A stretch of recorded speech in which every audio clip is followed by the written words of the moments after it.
ಬೆಂಗಳೂರಿನ ಕೋಗಿಲು ಲೇಔಟ್ ಅಲ್ಲಿ ಮನೆ ಕಳಕೊಂಡವರ ಪೈಕಿ ಅಕ್ರಮ ಬಾಂಗ್ಲಾ ವಲಸಿಗರು ಕೂಡ ಇದ್ದಾರೆ ಅನ್ನುವಂತ ಆರೋಪವನ್ನ ಬಿಜೆಪಿ ಮಾಡ್ತಾ ಇದೆ. ಈ ಮಧ್ಯೆ ಚಿಕ್ಕಮಗಳೂರಲ್ಲೂ ಕೂಡ ಅಕ್ರಮ ಬಾಂಗ್ಲಾ ವಲಸಿಗರು ನೆಲೆಸಿದ್ದಾರೆ ಅನ್ನುವಂತ ಆರೋಪವನ್ನ ವಿಶ್ವ ಹಿಂದೂ ಪರಿಷತ್ ಮತ್ತು ಬಜರಂಗ ದಳ ಮಾಡ್ತಾ ಇದೆ.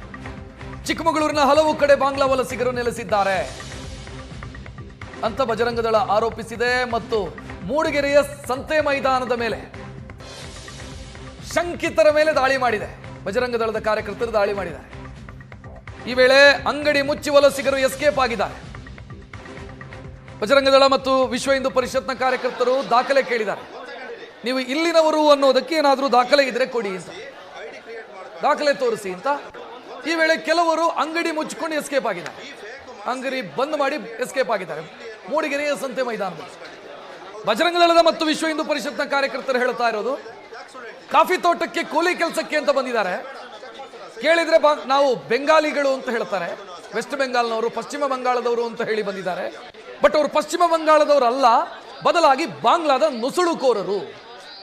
ಕೆಲಸಕ್ಕೆ ಅಂತ ಬಂದವರು ಇಲ್ಲಿ ಅಂಗಡಿ ಹಾಕೊಂಡು ಕೂತಿದ್ದಾರೆ, ಇಲ್ಲಿ ಕಾನೂನು ಬಾಹಿರ ಚಟುವಟಿಕೆಗಳನ್ನು ಮಾಡ್ತಿದ್ದಾರೆ, ಇಲ್ಲಿ ಗೋಮಾಂಸ ಮಾರಾಟ ಮಾಡುವಂತ ಕೆಲಸವನ್ನು ಅಕ್ರಮವಾಗಿ ಮಾಡ್ತಾ ಇದ್ದಾರೆ ಅಂತ ಬಜರಂಗ ದಳದ ಕಾರ್ಯಕರ್ತರು ಆರೋಪಿಸ್ತಾ ಇದ್ದಾರೆ.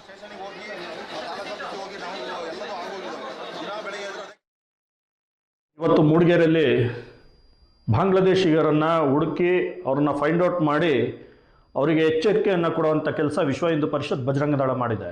ಬೆಂಗಳೂರಿನ ಕೋಗಿಲಾ ಅನ್ನೋ ಲೇಔಟ್ನಲ್ಲಿ ಅಕ್ರಮ ಬಾಂಗ್ಲಾದೇಶಿ ವಲಸಿಗರು ಅಥವಾ ಅಸ್ಸಾಮಿಗರಿದ್ದಾರೆ ಅನ್ನೋದು ಫೈಂಡ್ ಔಟ್ ಮಾಡಲಿಕ್ಕೆ ಇವತ್ತು ಸರ್ಕಾರಕ್ಕೆ ಕಷ್ಟ ಆಗಿದೆ. ಅಂಥದ್ರಲ್ಲಿ ಇವತ್ತು ನಾವು ಅಕ್ರಮ ಬಾಂಗ್ಲಾದೇಶಿಗರು ನಮ್ಮ ಜಿಲ್ಲೆಯಲ್ಲಿ ಅಂದರೆ ಕಾಫಿನಾಡು ಚಿಕ್ಕಮಗಳೂರು ಜಿಲ್ಲೆಯಲ್ಲಿ ಇದ್ದಾರೆ ಅನ್ನೋದನ್ನ ಇವತ್ತು ವಿಶ್ವ ಹಿಂದೂ ಪರಿಷತ್ ಬಜರಂಗ ದಳ ಕಾರ್ಯಕರ್ತರು ತೋರಿಸ್ಕೊಡುವಂಥ ಕೆಲಸ ಇವತ್ತು ಮೂಡಿಗೆರೆಯಲ್ಲಿ ಮಾಡಿದ್ದೀವಿ. ಮುಂದಿನ ದಿನಗಳಲ್ಲಿ ಸರ್ಕಾರ ಅವರನ್ನ ಪತ್ತೆ ಹಚ್ಚಿ ಅವರನ್ನ ಜಿಲ್ಲೆಯಿಂದ ಗಡೀಪಾರು ಮಾಡಬೇಕು, ಹಾಗೂ ಜಿಲ್ಲೆ ಮಾತ್ರ ಅಲ್ಲ ರಾಜ್ಯದಿಂದನೇ ಗಡೀಪಾರು ಮಾಡಬೇಕು ಅಂತ ಹೇಳಿ ನಾವು ವಿಶ್ವ ಹಿಂದೂ ಪರಿಷತ್ ಬಜರಂಗ ದಳ ಆಗ್ರಹವನ್ನು ಮಾಡ್ತಾ, ಇದು ಕೇವಲ ಸಮಾಜದ ಹಿಂದೂಗಳಿಗೆ ಮಾತ್ರ ಅಲ್ಲ, ಎಲ್ಲ ವರ್ಗದವರಿಗೂ ಇದು ತೊಂದರೆನೆ. ಯಾವತ್ತಿದ್ರೂ ಅವರು ತೊಂದರೆಗೆ ಕಟ್ಟಿಟ್ಟ ಬುತ್ತಿ.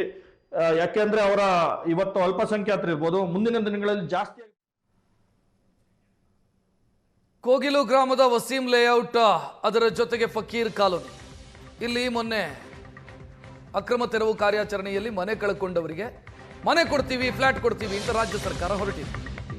ಇನ್ನು ಇಲ್ಲಿ ಇರೋರು ಕನ್ನಡಿಗರೇ ಅಂತ ಕೆಲವರು ಹೇಳ್ತಾರೆ, ಬಟ್ ಇಲ್ಲಿ ವಲಸಿಗರಿದ್ದಾರೆ ಅಂತ ಅಲ್ಲಿ ಒಂದಿಷ್ಟು ವಿಚಾರಗಳು ವಲಸಿಗರಿದ್ದಾರೆ ಅನ್ನೋದಕ್ಕೆ ಪುಷ್ಟಿ ನೀಡ್ತಾ ಇದೆ.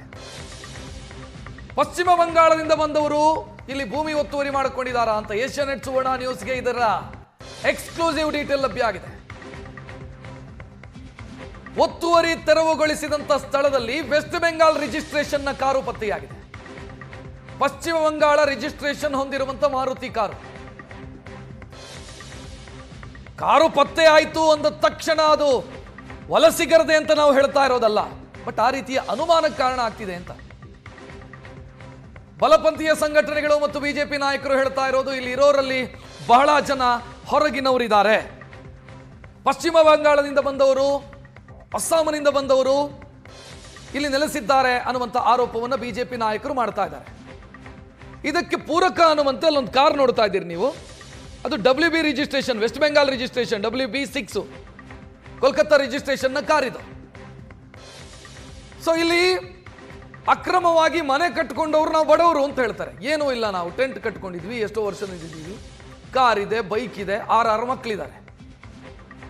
ಸೊ ಇವರಿಗೆ ಈಗ ಫ್ಲಾಟ್ ಕೊಡೋದಕ್ಕೆ ರಾಜ್ಯ ಸರ್ಕಾರ ಹೊರಟಿರೋದು.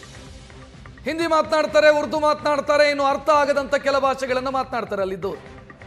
ವಾಸ್ತವ ಅಲ್ಲಿ ನಾವು ಭೇಟಿ ಕೊಟ್ಟಾಗ ಕಂಡು ಬಂದಂಥ ಚಿತ್ರಣ. ಬೆಂಗಾಳಿ ಭಾಷೆಯನ್ನು ಮಾತನಾಡ್ತಾರೆ. ಬೆಂಗಾಳಿ ಭಾಷೆ ಮಾತನಾಡೋರು ಪಶ್ಚಿಮ ಬಂಗಾಳದವರ ಅಥವಾ ಬಾಂಗ್ಲಾದೇಶದವರ ಅನ್ನೋದನ್ನು ಫೈಂಡ್ ಔಟ್ ಮಾಡೋದು ಹೆಂಗೆ?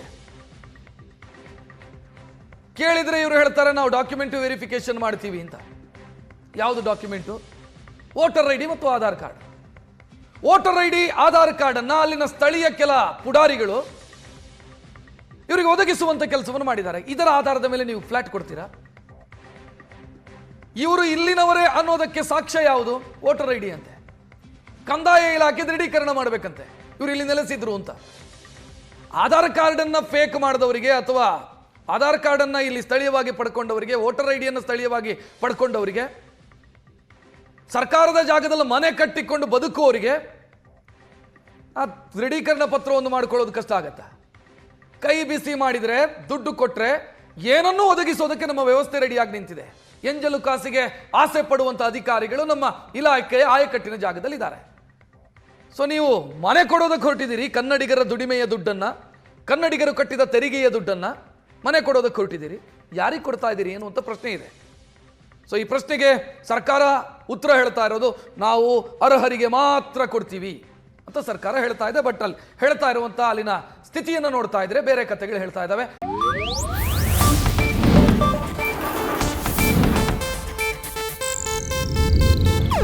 ಇದು ಏಷ್ಯಾನೆಟ್ ನ್ಯೂಸ್ ನೆಟ್ವರ್ಕ್ ಪ್ರಸ್ತುತಿ.